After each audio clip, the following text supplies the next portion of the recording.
The story begins. This story took place over 10 years ago, and even now, my friends and I still talk about it during our casual chats. It all happened in a large apartment building on North Xinsheng Road, which was entirely composed of studio flats. About 10 units per floor, most of the tenants were probably renting.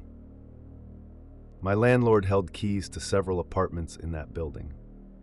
The room I rented was surprisingly bright and spacious, about 12 ping, which was quite large for a studio. The wallpaper was a soft beige with tiny floral patterns. The wardrobe, dressing table, bed, 2 guest chairs, and a small coffee table all looked fairly new. Since everything was white, any dirt or stain was immediately noticeable. The bathroom, although lacking a bathtub, was well lit, allowing me to see every corner clearly. The large mirror, about a meter square, was spotless, no water spots or smudges. The white tiles seemed to glow from every angle, perfectly clean as if never used. I was so satisfied with the place that I paid a deposit of 3,000 yuan immediately. I had viewed over 10 apartments, but none gave me the same comfortable feeling upon entering like this one did. Especially the space that could fit a mahjong table, just perfect for me. The only drawback was that my door faced an emergency exit. It seemed safe enough, with the advantage of a quick escape if needed. What bothered me was the sign above the door, which read, "Taiping Exit." Usually I only saw signs saying emergency exit or fire escape. Taiping is uncommon. I had rarely seen such a label. There was also a sticker on the sign, partially covering a character that looked like a sun or a writ symbol, as if someone deliberately concealed it. A chill ran down my spine when I saw that. Taiping means peaceful. Despite that, overall, I was very happy with the apartment. The next day at work, I told a senior colleague about my new place. He asked for the exact location which building I was referring to. I said, just at the corner of North Xinsheng Road and XX East Road, in the XX building. He smirked and said, "You're not seriously living on the 5th floor, are you?" I was taken aback. "What? I do live on the 5th floor. How did you know?" He chuckled and told me, "Have you signed the lease yet? Better look around some more. No need to rush." That startled me even more, but I quickly regained composure. "No, I haven't signed yet, but I paid a deposit of 3,000, so how's the 5th floor?" He shrugged and said, "Nothing special, just more management staff around." I pressed him further, but he only said the rent was too high. Usually, he was quite the joker, so I just thought he was teasing me to scare me off. Despite the 1,300 yuan rent per month taking up most of my salary, I signed a 1-year lease, biting the bullet. Plus, there was a 1,000 yuan monthly management fee. I quickly packed some clothes and daily essentials from home. Renting a studio meant I didn't need to worry about furniture. Everything was already provided. It wasn't until I moved in that I started to realize what the senior meant about the management situation. After buying a mahjong table, I invited a few friends over for some gambling. We played mainly with the 250 chips. Somehow I always had bad luck. My hand was never good, often missing pair after pair, or only getting one of each tile. For example, if I discarded an east, I wouldn't get another east for the next round or two, leaving me stuck. Hitting a winning hand after 8 rounds was rare, and I often lost 3,000 or 4,000 yuan, feeling like they were just carrying me around in a palanquin. I admitted I was no good at mahjong, but was decent at poker. I was winning so much from playing Big Two that I could get free breakfast and even cover lunch and dinner, so much so that my friend's boyfriend warned her not to play with me anymore. "I'm bored of mahjong.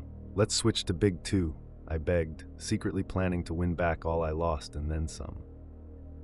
They agreed, thinking I was just being playful.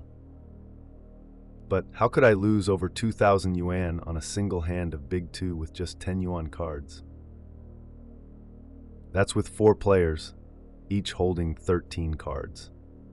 The chance of drawing a black ace was already slim, yet I kept encountering strange cards, like a ding tile I intended to get rid of, but was forced to keep, almost choking on it. It became clear that the opponents were extremely skilled, and I decided I needed a fresh start. I have a colleague named Peter. He brought a couple of friends to join my new game night.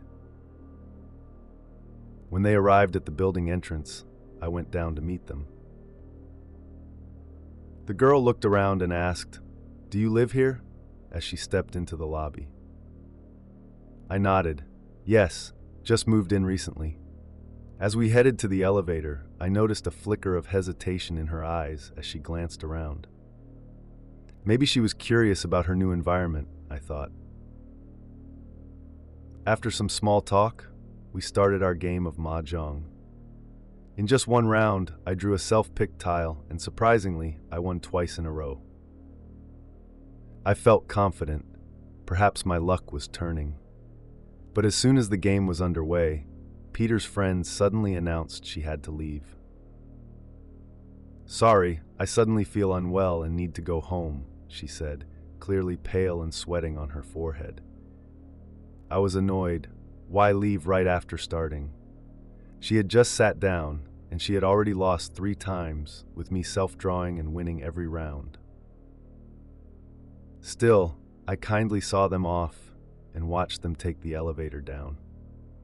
Back in my room, I complained to Peter, "Why'd she bail after losing just a little?" He replied cryptically, "Strange. She's a serious gambler, but last night she had a fever of 39 degrees Celsius and was clutching an ice pillow while playing with us. How could she give up so easily after just a few rounds?" I thought she was just making excuses, but I couldn't shake the feeling that something was off. The next day at work, Peter told me that his friend had felt unwell as soon as she entered the building. During the game, she kept drawing the east, south, west, north, center, and white tiles every hand and felt dizzier with each round.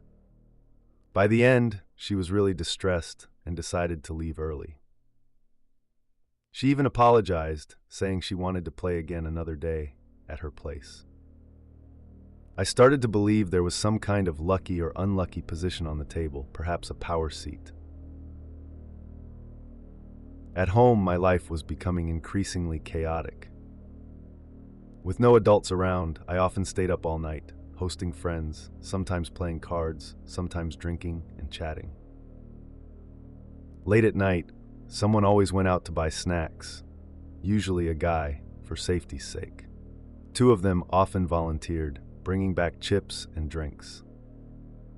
The elevator was rarely used late at night, and I rarely encountered other residents. People said the elevator sometimes stopped on the 4th floor, whether going up or down, and would open to an empty shaft, no one inside or outside. Of course, no one ever saw anything unusual. The chances weren't low. About 3 times out of 10, I or my friends encountered it. We would exchange looks and silently press the close button.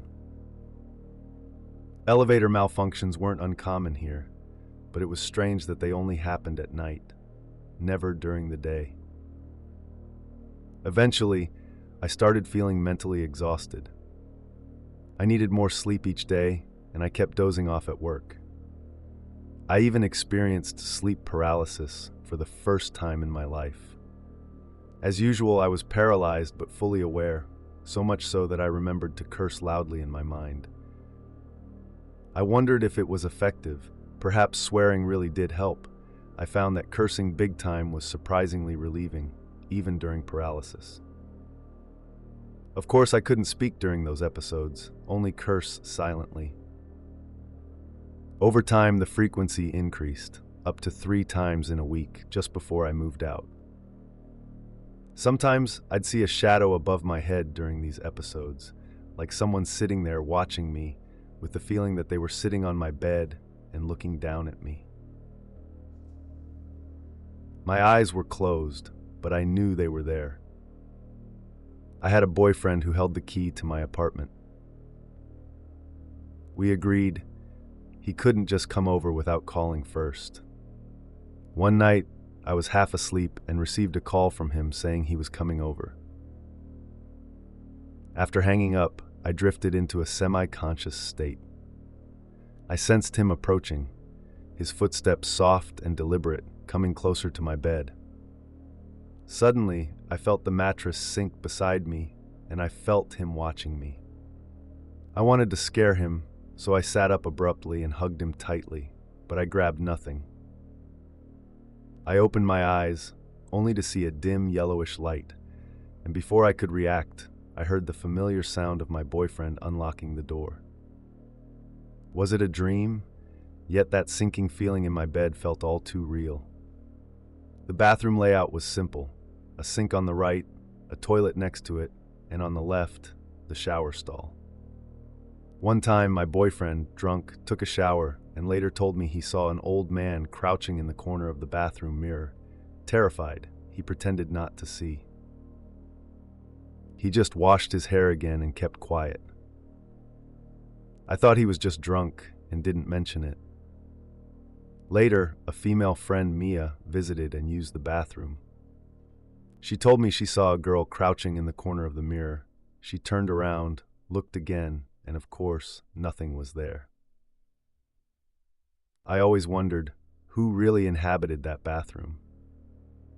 Every time I showered, I never dared to close my eyes. Once, after a fight with my boyfriend and a few drinks, I threw his diamond ring into the karaoke bar. A kind friend found it and returned it to me. Then I went home to rest. I habitually removed the ring before washing, placing it on a small dish. Grateful my friend returned it. Without it, I'd have been heartbroken. After washing, I gently apologized to the ring, kissed it, and carefully placed it back on the dish.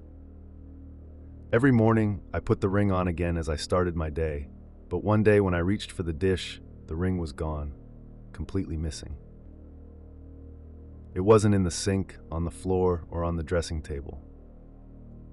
No one else had come into my home that night. I was certain I had placed it there, yet now it was nowhere to be found. I was going crazy. The sink, the floor, the dresser, nothing. No one entered or left, and I was sure I left the ring safely on that dish. But where had it gone? To this day, I have never seen it again. The story ends. Don't forget to like, share, and subscribe to Mr. Macabre for more twisted tales that keep the darkness alive.